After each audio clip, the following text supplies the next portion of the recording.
many that I do whatever the heck I want, just so you know. You disgusting pervert. Now this is how things are done. Ah! This town is for losers. You were born to be a queen.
Thanks for staying with us. It's Tuesday, so we have to discuss something about health. Today is World Malaria Day. It is a day set aside to raise awareness of the global efforts to control and ultimately eradicate malaria.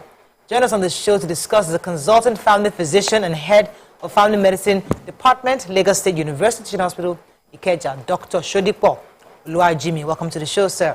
Thank you. It's nice to be here. Yes. Well, since it's World Malaria Day, the very first question all of Nigerians are asking is this new vaccine. Yes. Everybody's talking about the new vaccine. Ghana has started using it as approved for children 3 and below.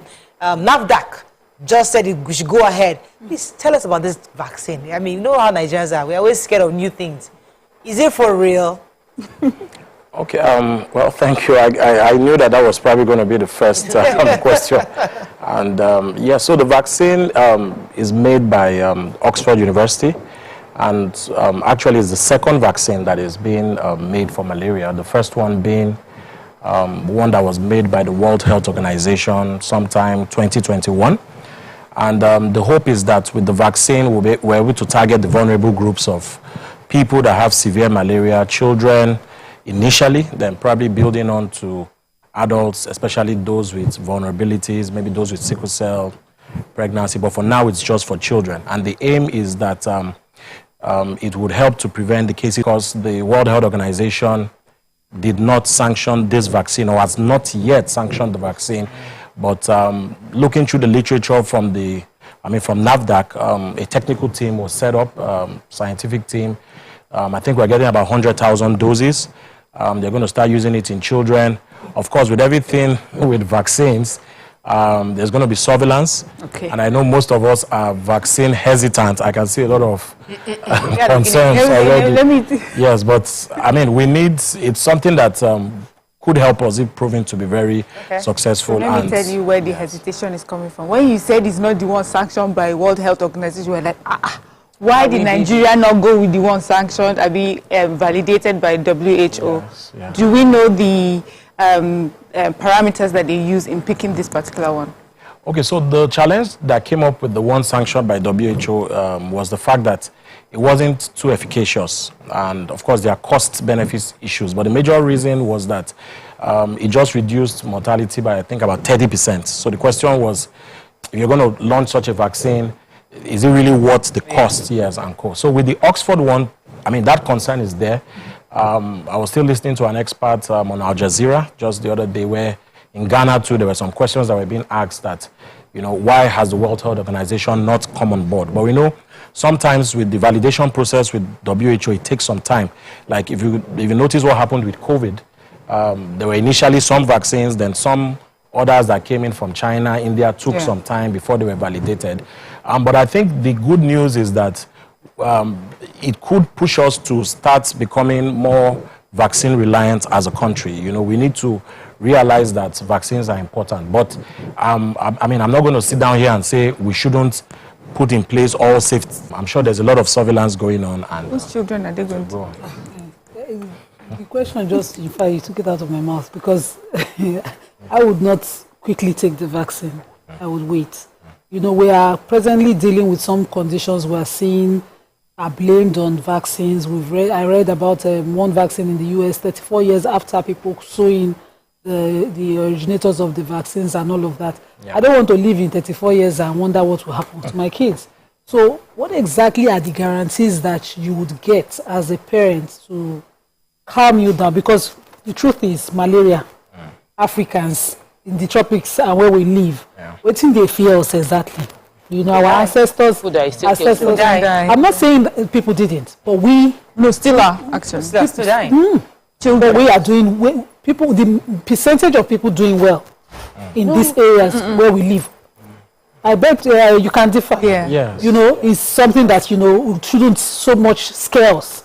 Where this vaccine was originally created is not even the person who made the vaccine didn't come from here. Yeah. So what exactly do we fear? Have we not been able over time to improve on that? And and how exactly are we going to just pick the kids that would be the test for this? Or is Africa a test ground for the world? Well, I think I'll start first with the issue of the burden of malaria. All of us have had malaria. I don't think anybody here hasn't had episodes. But we mustn't forget that malaria is still one of the biggest causes of death in Nigeria. Yeah. We still have... in 2021, there were cases and 619,000 deaths. In Africa, 77% were children under 5. And Nigeria contributed about 30% of that. Number. So it's actually still a large number. And then we're not even looking at some of the complications. Some people develop kidney injury from that. Some people develop cerebral malaria. They go into a coma. Some people have liver problems. So malaria is actually still a very big problem. But yes, coming to the question of what are going to be the safety guards, before every vaccine is used, there are safety protocols, there are inclusion criteria, exclusion criteria. We've not gotten all the information on that, but one thing that we can all be rest assured of is that before any vaccine is administered, there will be all those safety protocols in place, and there will also be administration safety protocols. One problem that is even coming up in America is something known as vaccine hesitancy. And it started becoming more serious because of the issue of people having autism and things. And people said, is it due to MMR vaccine and co? But a lot of studies have still shown that vaccines are actually safe, and I'm sure we'll do a lot with that. Let's go on a break. When we come back, we'll still discuss malaria. Stay with us. We'll be right back. from 6 a.m. Listen up for the winning song, be the 10th caller, beat the clock, and you could win big with Max Millions. Money. Stop. He said stop. 25,000 naira. Come on. Max Millions, only on Max FM. Since I joined this program don't help me. They carry the money, give me. I take join with the money, carry to market. As you see now, my market now come be fine past before. These are asusu that we make. The money now come big fast. I take buy this thing, I feed buy what I am now, buy carry plantain. Before, now only carry. So, have you ever wondered what happens behind the curtains of a man's mind? Or perhaps you're one of those who wonder what men talk about when they gather. Well, here goes. Imagine what it takes to put together the perfect cocktail. Or maybe mocktail. We need a bit of sports, a sprinkling of current affairs, some very deep topical issues, and last but not the least, a healthy dose of grumbling of those we love to hate. And yes, you guessed it, women.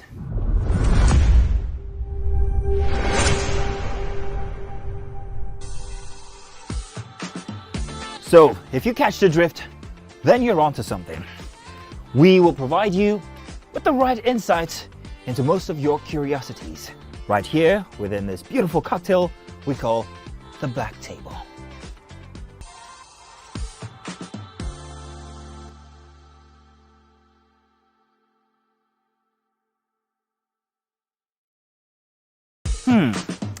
So, have you ever wondered what happens behind the curtains of a man's mind?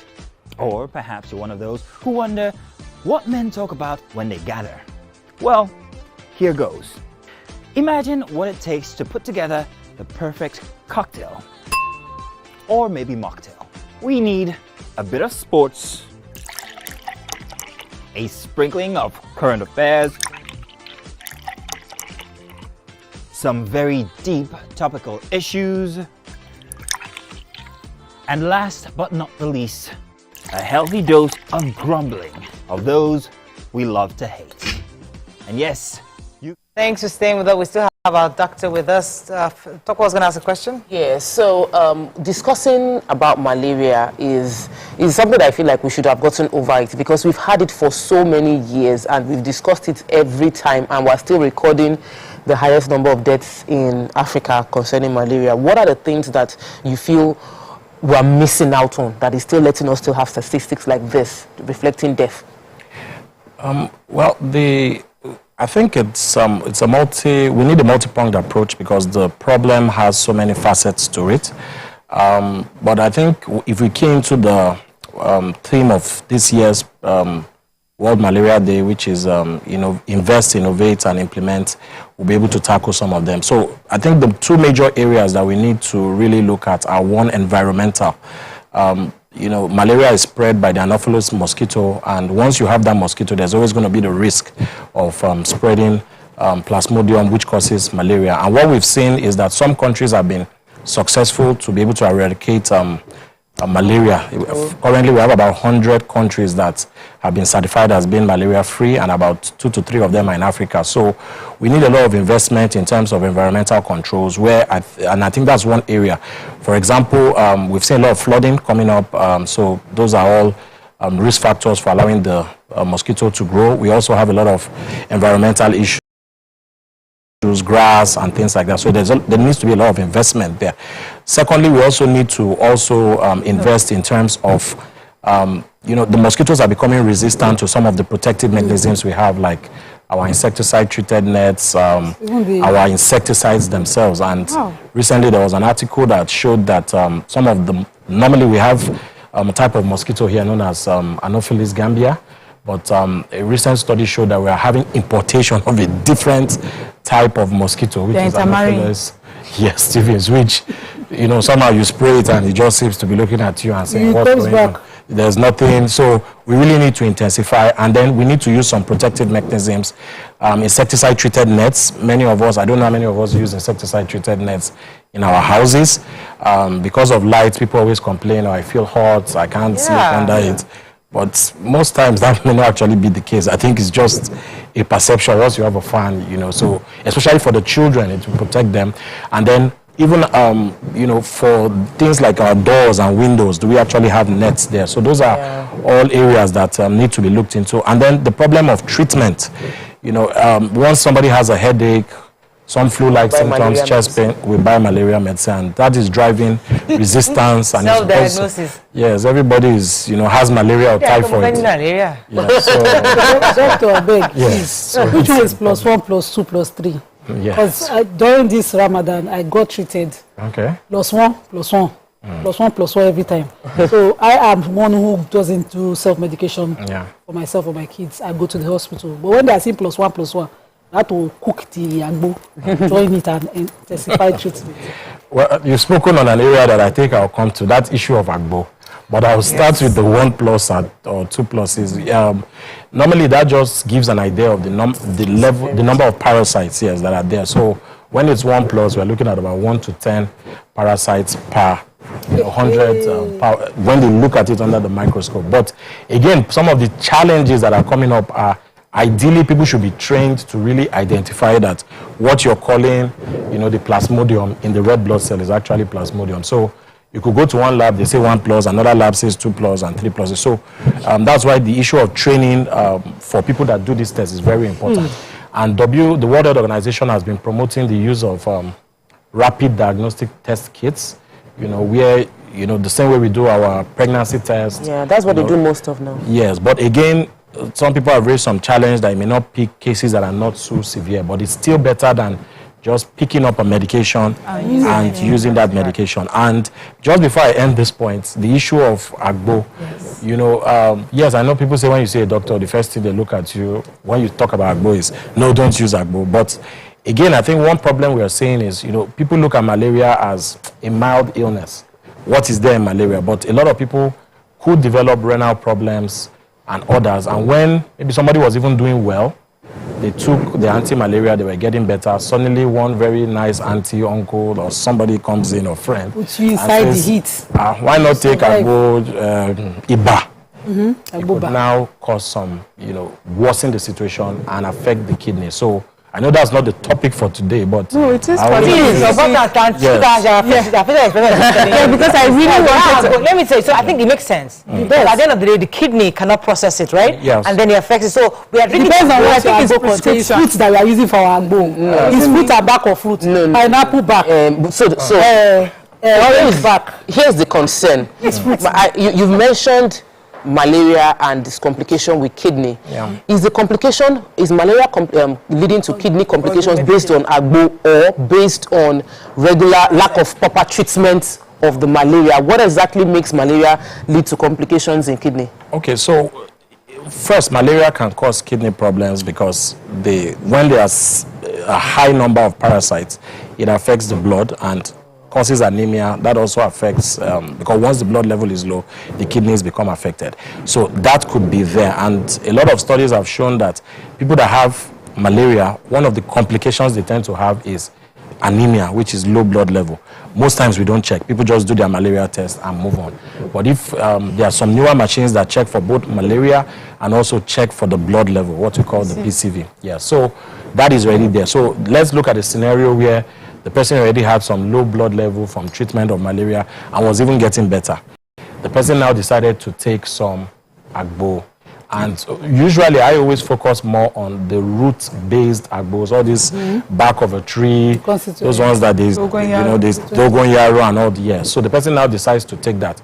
Remember that the person would probably have recovered, kidneys already trying to get over, okay, well, I'm getting better. They now get a direct insult, which is from the agbo. And if the person is now unfortunate that, you know, the person just says, yes, that take more, you know. Sometimes you just, like the other day I was trying to buy fuel and I just sat down. The guy that was selling fuel for me just said, please give me a minute. he went to the lady that was selling agbo and took a shot, you know. They just mix. So I tried to interact with him that, okay, how do you know the one to even take? I mean, how do you? He said, no, the woman knows. I said, okay. I mean, does the woman know anything about you as a person and things like that? So I think we need to, you know, take it very, very seriously. I mean, we're not saying you can't, there's what we call complementary, there's what we call alternative. For example, I'm taking fruits, I'm taking garlic, I'm taking, yes, those are all complementary. Even if I have high blood pressure, I'm treating malaria, it's not going to really affect that. But when somebody now goes directly, especially the root base, those ones that have the back of the tree, a lot of studies are showing either from environmental contamination, dosing issues, or from just taking something that was not properly prepared, it's driving up a lot of the complications. I agree with you. Yeah. To an extent. Hallelujah. To an extent. So, I see those mixtures that they buy on the road. Yeah. That is not the agbo I grew up with. Oh, okay. And I have seen where somebody has been treated over time in the hospital, and the dogoyaro combination of fruits and all of that boiled in the house with is what cured the person. What I explained it as a young person was, you're doing a lot of fluid and helping yourself because you'll be going to, you know, flushing out. You're not a doctor. No, I'm not talking as a doctor now. I'm just explaining that what I don't know, what I would never do is I once saw the mixture and somebody pouring, there was this content in a bottle from China that had eucalyptus oil and all of that, and they were pouring it in agbo. So I don't even support the buying. But you can sit in your house and make a good pot, which I did during COVID, and I got better. So before we go cancel everything. No, I mean, as I said, we support it. But again, I think another thing I need to bring out here is we need to be sure a lot of times that we're dealing with malaria. You know, most times, and that's where WHO now has been really focusing on.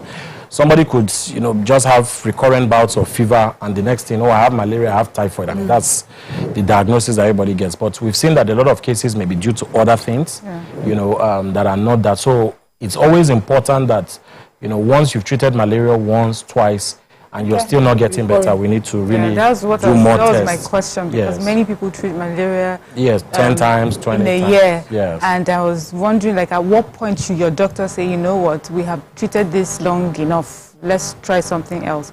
We have people complain that they'll go to their doctors often and the doctors keep giving them malaria treatment. At what point is the doctor supposed to say, you've treated this for 5 times this year, maybe we should look at something else? Or if the doctor doesn't suggest it as a patient, what do I say to the doctor? Yeah, so I think we need to look at it individually. We know that malaria is commoner in children and those that are older, the elderly. So if they're having recurrent bouts, then we need to look at environmental factors. Are they sleeping under the net? Are they taking the right dosing? Are we, but of course, ensuring that we do tests. But once a person has treated malaria once, twice, especially when it's an adult and is still having symptoms, you know, because the malaria symptoms are commonly a headache, some fever, some general feeling of being unwell. You know, the other person needs to do further tests. One thing that causes a lot of such symptoms are viral infections. We don't commonly test for that here because most times they run themselves out. But if you can remember what happened with COVID actually started with somebody just having some cold, some fatigue. It was when people started developing respiratory distress that people said, this may not actually be malaria, this may actually be something else. So I think anybody that's treated malaria more than twice should have further evaluation, especially if they are among the vulnerable population. The person has some chronic medical illness, diabetes is one. It's a very big problem. People have hypertension, people have other end organ issues, people have sickle cell anemia. Yeah, so if somebody has sickle cell anemia, they're prone to having, you know, some challenges with malaria. People that are coming in from outside the country, either they've lived there for a very long time or they were born there, they are prone to that, amongst others. Yes. Yes, I want. Is it question or advice rather? Because I feel that one group of people that complicates our process of eradicating malaria are chemists, not pharmacists, but chemists. And the medical doctors and the medical organizations need to put a lot of pressure on our pharmacies and chemists, more importantly, to stop just giving dispensing drugs and advising that people go back home and sort of get rid of. Because when we've not had malaria in our house in a very, very long time, and it's because we have reduced the things that could get mosquitoes into the house. So that if that advice comes ahead, it might reduce us getting resistance to malaria. How do you sensitize those people that have chemists to prevent them? So yes, you've mentioned a very big problem, and I think there needs to be intersectoral collaboration. The most important thing is that we need to ensure that people can easily get tested, and maybe that's where the rapid diagnostic test kits come in. And ideally, well, it's difficult to say it should be a prescription medication because, again, you're dealing with shortage of healthcare workers. How do people get drugs? And so, recently I think the government launched the Nigeria Malaria Control Program, and I think they could help alongside with the Federal Ministry of Health to come up with protocols. Already there are some guidelines that advise do this, but all of them advise on one thing: ensure the person gets tested before treatment. Do you do a microscopy test? Is one option if you have all the skills. Do you just do a rapid diagnostic test kit? That's the second one. So I think that's one area that we could look at. Thank you very much, Dr. Oluwa Jimmy. I think it was a pleasure having you. Thank you it's always good every year to remind ourselves the importance of malaria. Hasn't been eradicated. We still have lots of children dying. Over 200,000, you said? Over 600,000 children die in Africa. So it's really an issue that we continue to discuss. We're happy about the vaccine. We're thankful that NAFDAC has reviewed it and said it is authorized for us to use. We're waiting to see the first 100,000 usage and then review, and then we'll see how that goes. But we're really, really optimistic that it's going to work, because hopefully when that happens, malaria then will be eventually be taken care of for us. All right, let's go on a break. When we come back, we'll try to squeeze in a hot topic. Stay with us. We'll be right back.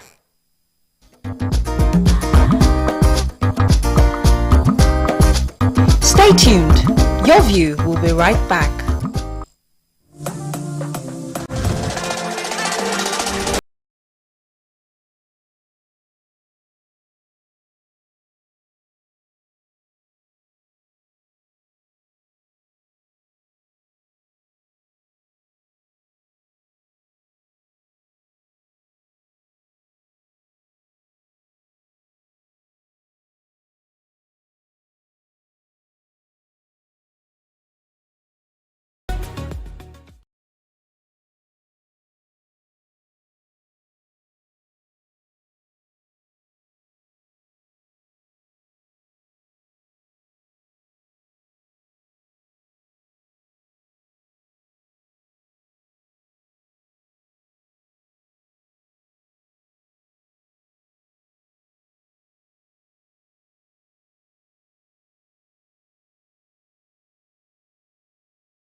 So, have you ever wondered what happens behind the curtains of a man's mind? Or perhaps you're one of those who wonder what men talk about when they gather. Well, here goes. Imagine what it takes to put together the perfect cocktail. Or maybe mocktail. We need a bit of sports, a sprinkling of current affairs, some very deep topical issues, and last but not the least, a healthy dose of grumbling of those we love to hate. And yes, you guessed it, women.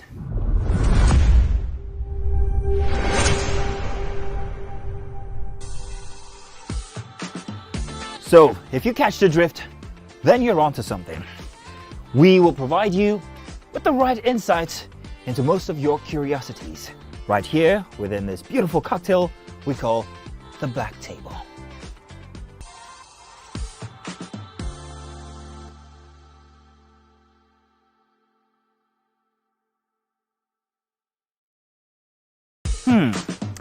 So, have you ever wondered what happens behind the curtains of a man?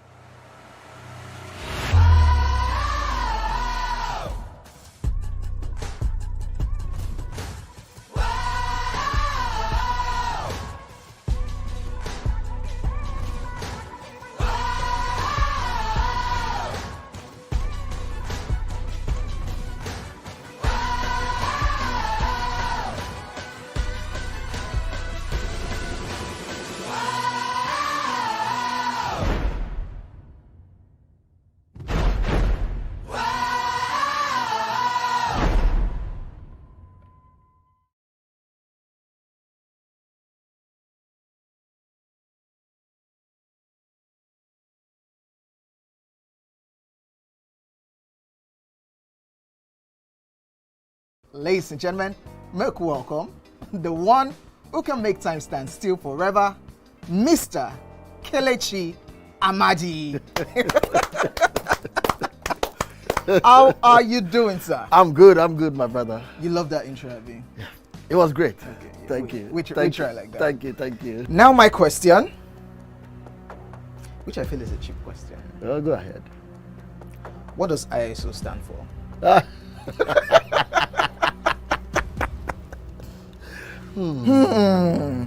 That is it. I think I'll drink. No, you're joking. I'm not joking. Kelechi Amadi. No. Shay, you didn't whine me. You're whining me now. I think I'll drink. What? Just so you know. Disgusting pervert. This is how things are done. Come closer. A little bit more. Perfect. I have exciting news for you. You asked for it and you got it. Your favorite breakfast show, Your View, will be going to 2 hours. We're going to have in-depth analysis.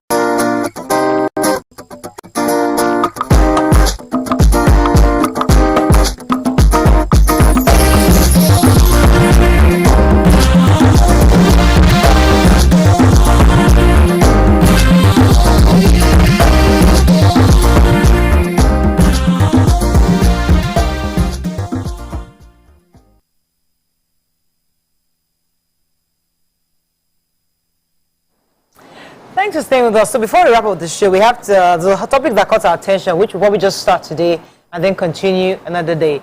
A young lady, I don't know her name, but she was complaining about harassment, somewhat in her neighborhood. According to her, she went to a spare parts dealer who accosted her and said that you wanted to say things. Yeah, she went to buy food. And she was walking past a spare parts dealer's shop. Yes. Who sexually harassed her verbally and said, you know, they'd like to touch, how much is it to touch her body? And she declined and insulted him and wanted to go on.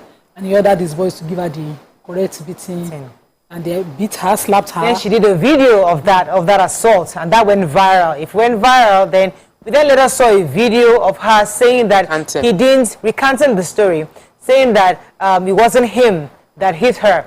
But then a third video now came out where we see that the police had engaged her and asked her to do a video saying that this man did not assault her, almost being harassed by the police and the people involved, the man especially involved, saying that she must recount that story and say that he wasn't part of those who assaulted her. The reason why we're making this as a case study, because this is a story of a lot of young Nigerian women.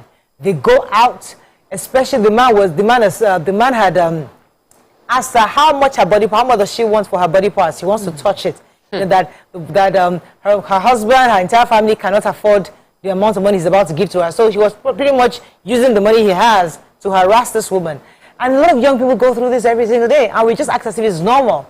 Well, you see, this kind of shows it's important for us to highlight it so that we understand what young girls go through and see how we can help them get redress. I know this in the pain you. But the juice inside is the involvement of the police. And this is not the first time I am seeing the police being used to harass a citizen. So she had gone to the police to report it. They had arrested the man for the offense because she said she lost her phone in the altercation. And they released him and arrested her and forced her to do the rejoinder video we saw. It's the involvement of the police for me that, just fell my hand. But I loved the fact that as I was following the story, PPRO for police in Lagos as well as in Abuja, the federal one, were speaking and saying they will not allow it and that the police station involved was being investigated. When it comes to sexual harassment, the way we treat victims and survivors is not encouraging around this place at all. She's lucky that we're talking of the physical, not fully sexual, verbal. Although she was assaulted and beaten up, which is another serious case, but when it comes to sexual harassment here, the way they undo the matter is you come shamed and just want to just go and prevent. In one of the videos, the videos that later surfaced of how she was being harassed in the police station, you could hear one person say, "You never see case, now you define case. What's happened?" The police officer was saying, "I followed the entire thing. You have not seen case." And the lady came with her baby. She was visibly sweating. She knelt down in that video that was released. She was now begging. That don't worry, I don't want problem again. I just want to go home. What I would have loved is that as she had done a video, that she comes back and says, "Nigerian police, God bless you. I met a woman, one police officer woman," because in that video it was a man that protected me, that said, "No, this will not happen. I will not allow it," because this is how our young girls. I remember those days when we go shopping in Yaba and somebody touches us and abuses us. Out of confusion, you look back, look front like this, you just be going on. There was even a case, I think, Ojo, I was slapped seriously. I went home. I just went home, nothing. Because where you're going, maybe it matter of past. Can you find it? Matter of past now. Yeah. That helplessness. And that's the narrative we need to keep changing. We need law enforcement to actually enforce the law and protect our young girls. Yeah. This is also a call to the he's for she's. Because I don't know how many men get this daily harassment, but as a young girl growing up, and I know it's true for a lot of young girls growing up, your body is just beginning to mature, and I would constantly get harassed. If it's not someone calling you a certain name, it's someone, touching you and just walking past. And in all that, I just realized I had no one to speak to. There was somebody looked at me and said something really, whatever to me, and I was just a young girl. I didn't even know. So I sat down with one of my friends. I was saying, "Is there something?" I thought, I said, "Is there something on my head that says to men you can?" She says, "No, it's not about you. That is how they are. They say it to anybody." And you move on from there, and the next thing you see a video like this where person that is able to even speak up is not protected. And tomorrow when someone comes out 20 years later, then why did she speak up 20 years ago? So these are the things. I'm just trying to give men perspective that sometimes it's because we haven't been heard, we have not been believed for so long. And I would really love for the police to do better. Let me read the message from the Lagos State Police Command, the PRO in Lagos, Benjamin Hudain. He said, "In view of the emerging facts, the Lagos State Police Commissioner for Police has directed the area commander in that axis to immediately take over the case from the police division and do a thorough review of the entire investigation. Justice must not be miscarried." So at least the police PRO is saying that the commissioner is taking this seriously. That's a good thing. But you see, the people in the police in that police station must be brought to book. Yes, Tokwe. So we're just starting the conversation. Yes, and we don't have time. But for me, the hero in this place is that young woman. That woman is a hero. She was harassed and she had the confidence to report and do a video, putting her face out there that this is wrong. The average Nigerian woman has been harassed, as in it's like almost 90%, if not more. Yeah. I don't want to completely generalize, but I've not seen anybody female around me that has not been harassed. Nobody.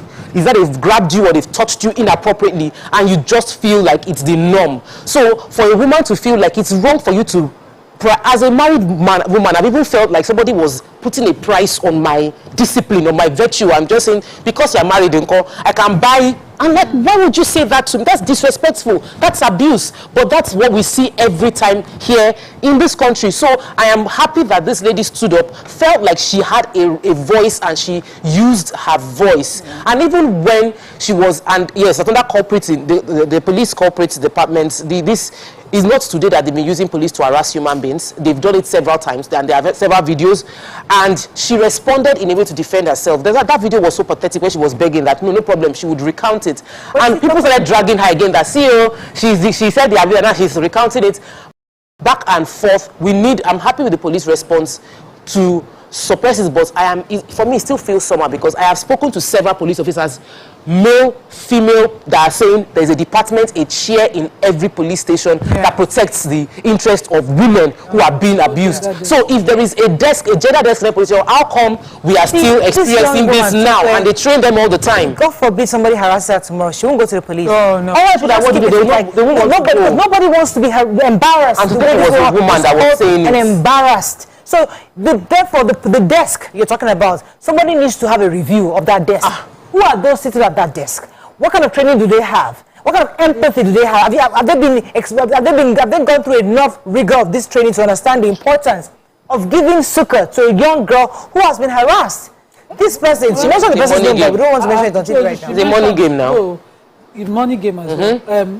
The man is rich. Well, you mentioned training, and I must emphasize that training.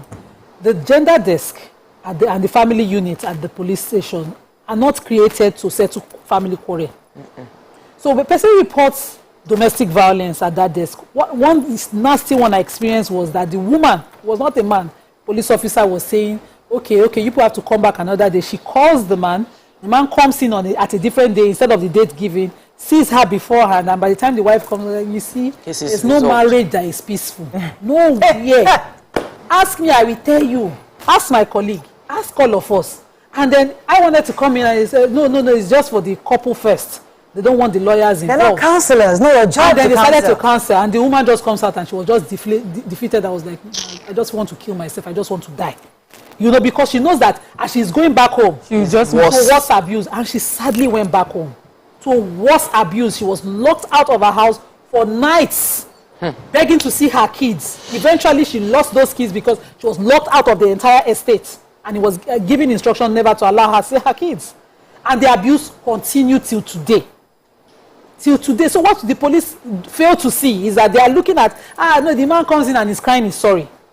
Investigate the abuse, the assault, the beating, the killing, whatever you're investigating, and stay away from all the frivolities and emotions that does not concern you as a police officer. And sometimes they put women there because they think they would have empathy. They would have, but unfortunately, it's the other way around. Sometimes the men are more empathetic towards them. It's about the money. Yeah. I mean, as I said, this is a topic that we just wanted to slide in. We don't have time. The show is about to end.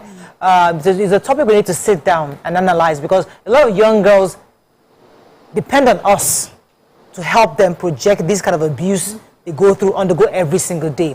We've had the one that went to the market where somebody hit her butt. We've had several that one happens all the time. So somebody needs to continue sensitization. This is where we need the local government, we need the iyalojas, the babalodjas to continually educate people on the road everywhere to respect young people, young girls and young boys, because young boys are being harassed today too, whether we like it or not. I told you about the story that one of my aunties had these. There's a company that helps her to get helps for when she needs house helps, and then she now found out that this man was a major ring for trafficking. She was shocked because one of the girls came to her house and said was really shaken because she had just been through from Ghana and came to Nigeria, and then she has been harassed. The poor girl, and the man was sleeping with her. I felt really bad. I had to send her the number of the friend at the Roads Bible to help it to well intervene. But these are real life stories. These are people we see every single day. So it's a conversation we can't end today. It's a conversation we will continue on another day. But we just have to start that conversation that young girls need to be protected. Especially the Nigerian police should be the #1 protector. Very important. #1 protector, not the counselor, not the one to review the case. Your job is to investigate crime, speak to all the parties, and then do a proper thorough investigation. Not protect the victim. Don't put a video and tell her who made it. Are you not aware of this video? Are you not aware? Investigate what you're investigating. All right, that's all we can take on today's show. We will address it again. We won't sweep this one out. Follow up. Have a great day. We'll see you tomorrow. Bye for now.